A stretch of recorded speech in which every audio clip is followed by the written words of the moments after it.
148 American servicemen died on their way home for Christmas aboard a chartered airliner. After the crash, Arrow Air was accused of sloppy maintenance and overworking its flight crews. The Americans who died in the crash were part of the 11-nation peacekeeping force patrolling the Sinai ever since Egypt and Israel agreed to stop fighting over it. 1,200 U.S. troops are part of the force. In groups of 250, they have been rotating home for Christmas.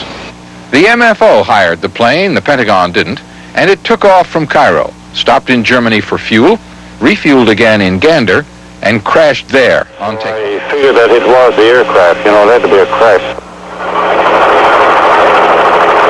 This evening, Beirut Radio reported that radical Islamics in Lebanon claimed they had destroyed the plane.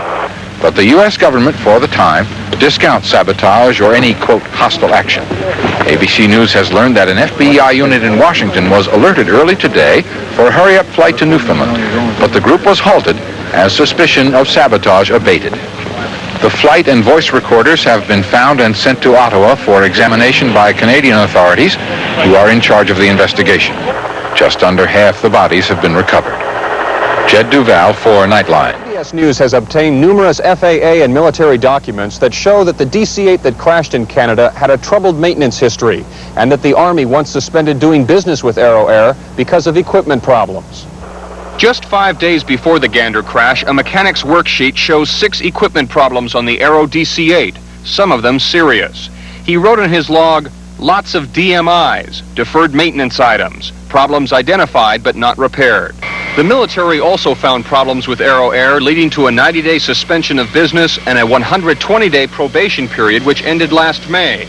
The system that we use today to transport our military personnel and their dependents is an utter disgrace to the men and the women who wear the uniform of this country. Shambles, it is a mess, it is an embarrassment to our people.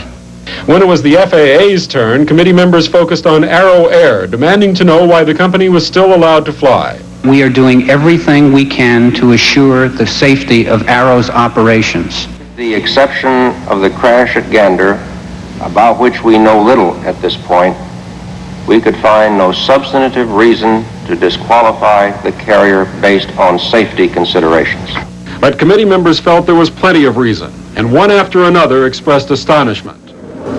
6 months after the Gander crash, American soldiers still fly on military charters which have a higher percentage of failed FAA inspections than other airlines.